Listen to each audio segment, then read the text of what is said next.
This week, the pressure is on for the Toros. Will they rise to the occasion?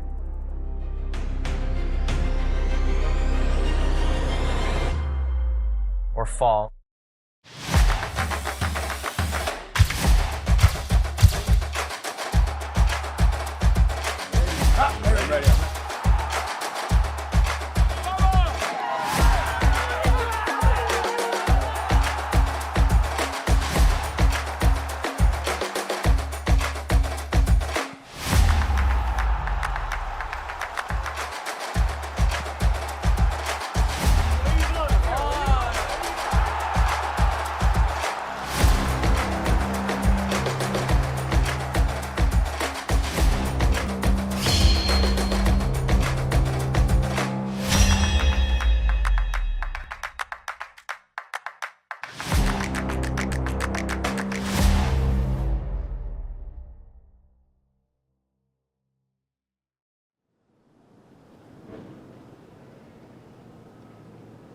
For many university students, the last weeks and months of their final semester mean everything.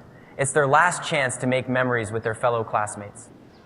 For the men on the pitch, it's memories with their teammates, friends, and family. He has appeared in 3 matches for the Toros this season. On senior day, right before the match, the team comes together to cheer on their fellow senior teammates. Families and friends also join in supporting their Toro athlete on this special day.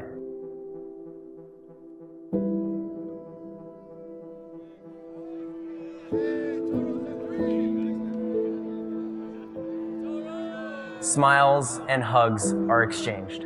But now, it's game time, and the opposing team, Cal State, Monterey Bay, don't care about the Toros' senior day. Number 22 will start. They're just here to win.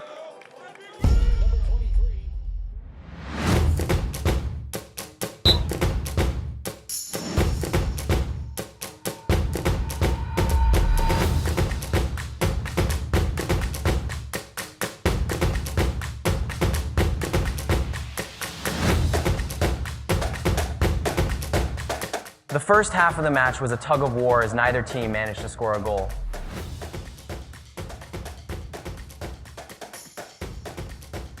But that would change as the match entered the 49th minute mark in the second half.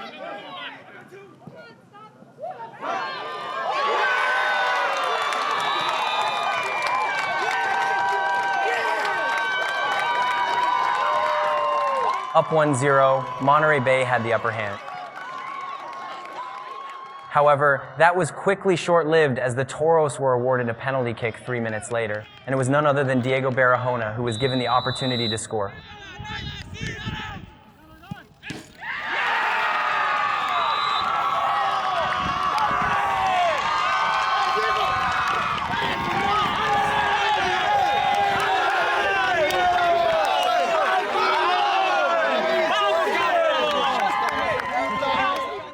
With the game tied at 1-1, the two teams recommenced their tug-of-war.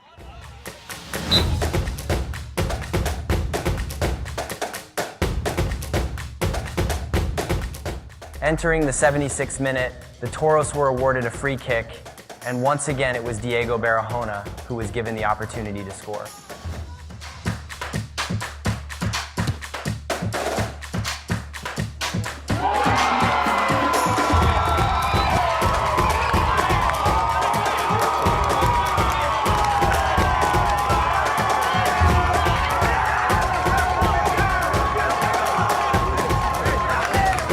With the upper hand, the Toros fought on, maintaining their lead of 2-1.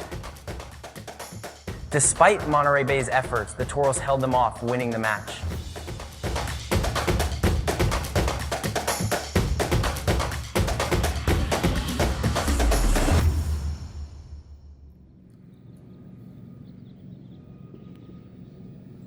With senior day over, the Toros get a week of preparation for their next 2 games. Only less than 48 hours apart, and both matches are against rival teams. This week we had a lot of preparation, a lot of high energy stuff, lots of tactics, reviewing with film, on the pitch, everything, getting ready for these 2 games. Big 2 games this weekend. Definitely will decide our season. So their first game is against Cal Poly Pomona, home of the Broncos. Last year, the Toros faced the Broncos in the final match of the CCAA tournament. The game came down to a penalty shootout where the Toros won 6-5 and were crowned the 2024 CCAA tournament champions.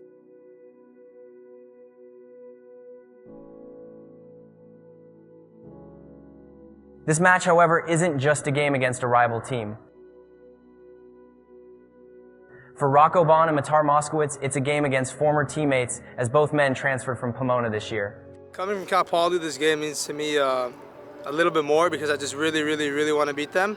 On the other hand, though, it's just another soccer game, and it's a beautiful opportunity to go play on an amazing field with amazing teammates, amazing coaches versus great opponents. A lot to be grateful for, and just go out there and enjoy the moment. A lot of emotion going into today's game, especially since I played 2 years with a lot of those guys, rivals on the field. So it's going to be a lot of fun. I'm very excited, but we got a job to do, and when I'm on the field, it's all business, strictly business. As for Steve Jeremy Gonzalez, it's a game against his brother, Lucas Gonzalez. I'm just extremely blessed and extremely grateful for this opportunity. We've always talked about playing against each other in the next level, but to be honest, I didn't think it would become true, and the day has come where we play each other, and I'm very excited. Despite this unique opportunity, it's not the first time the brothers tested each other's skills, as they've already gone head-to-head in the comfort of their own home. Of course, the backyard games were very intense, and a lot of crying and a lot of fights occurred. We had a chance to speak with the boys' parents, who had front row seats to these games. I was the ref most of the time, and I have a lot of patience, right? So I can hear them boom, boom, boom, like going at it, and Lucas crying, or he was like, they would scrape their elbows and stuff like on the house, and they would like nothing, like they would keep going. I'm like, whoa, it was pretty intense. But that's just the fun stuff that boys are gonna do, brothers, fun. That builds bond, and I mean the way now that I see them, I'm like, man, this is it's so good to see them bonding. Yes. They bonded when they were little kids, and now they're bonding as young adults, and they support each other. With the boys in different teams, the interaction at home has changed a bit.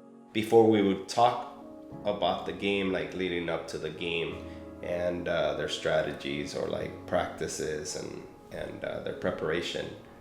But now since Lucas plays for the other team, now it's kind of like, okay, I can't say too much because my brother is going to use that towards me for the game. But yeah, that's how it is. But it's exciting. We're going to support both of them. We're going to be there. A lot of our friends are telling us that we should do some custom t-shirts. half and half, yeah. But I don't know. I'm not approaching this game any differently than I would any other game. Lucas is my brother. I love him a lot, but I love winning even more. So I'm very excited for the game, but no, I'm just going to be treating it as a normal game. I'm here to win.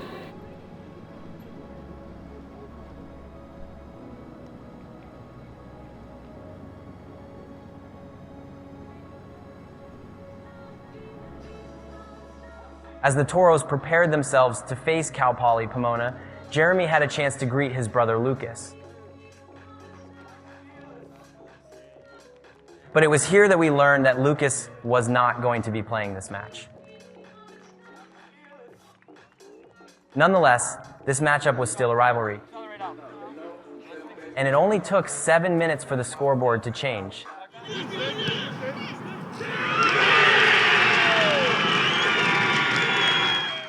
Down 1-0, the Toros understood that they needed to answer back.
The Toros responded with 2 goals, and despite Cal Poly Pomona's efforts, they were no match for the Toros.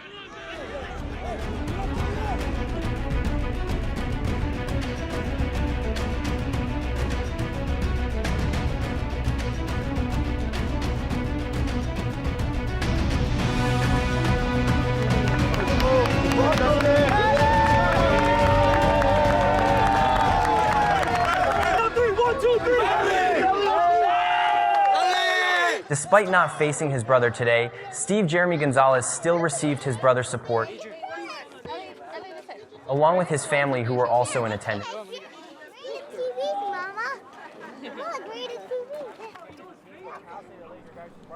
Tonight the Toros celebrate, but with less than 48 hours, they now have to prepare themselves for not just any game.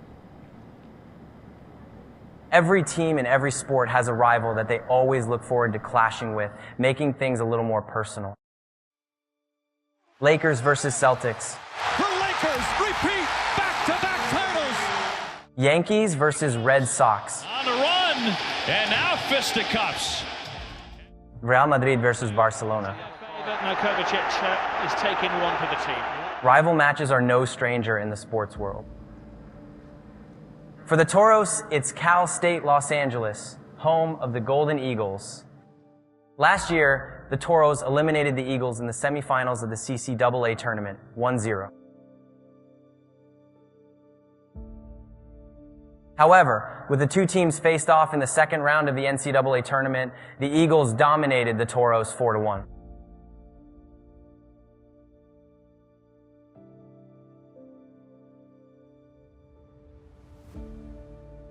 Prior to these games, the Toros were often defeated against the Eagles. However, after a couple changes in the team, that story would quickly change. Cal State LA would come and whoop on us. Like it'd be like 7-0, 6-0. But now that I think that they brought in a whole new coaching staff and a bunch of players, they've done very well at recruiting, so. And us finally beating Cal State LA after a while, it's always been great.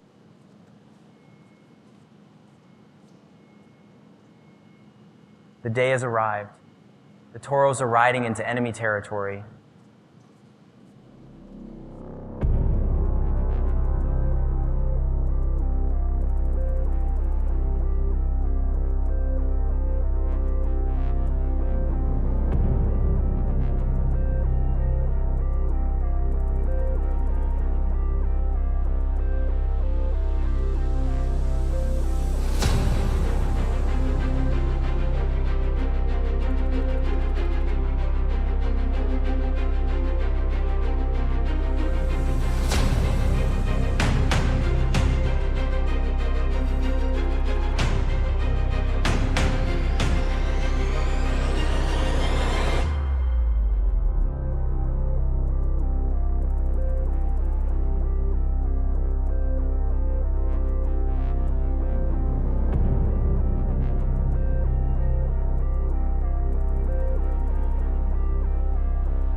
Previous play on the field is headed for the review.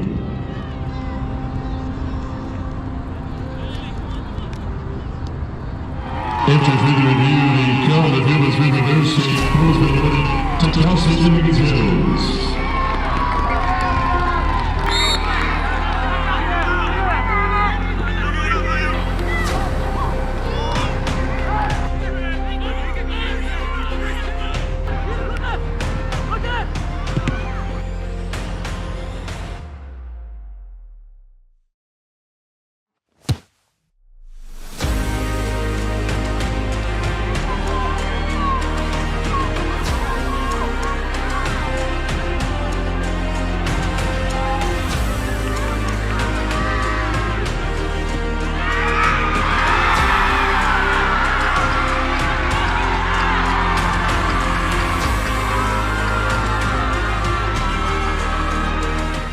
Off the gate, the Toros made their presence known, taking a 3-0 lead over the Eagles in the first half.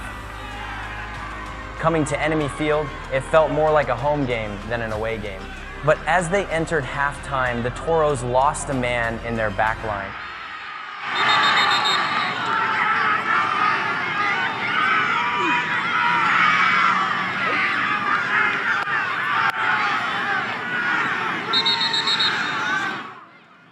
As devastating as this loss was, it didn't change the story of the game.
It was an all-around victory for the Toros and a week for the books.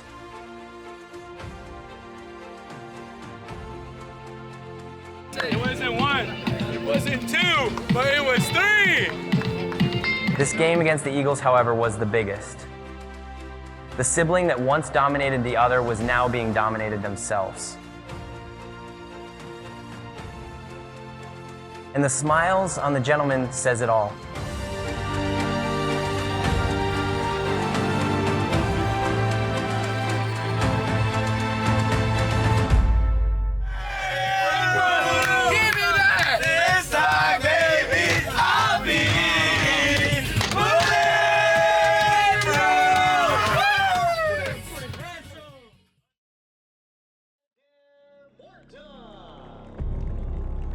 On the next episode, the Toros face Stanislaus State, the #1 ranked team in the nation.